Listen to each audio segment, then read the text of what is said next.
Hello everyone, this tutorial will connect the I2C module to the LCD1602 display to achieve the control to the LCD1602 with using only 2 pins. We all know that the LCD1602 has many pins, and it would be inconvenient to control it through Arduino's internal pins, so we control it indirectly through the I2C interface.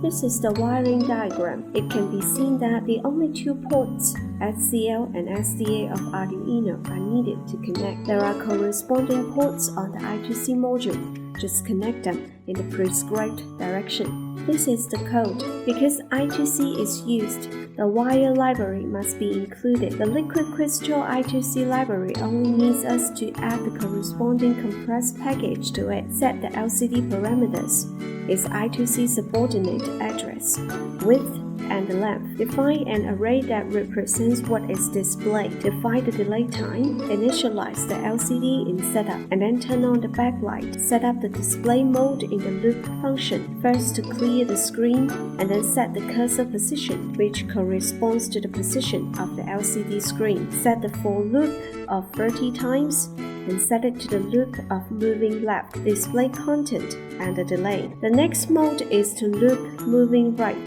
The last mode is to display characters one by one at a fixed position. This is all for this time. Thank you for watching.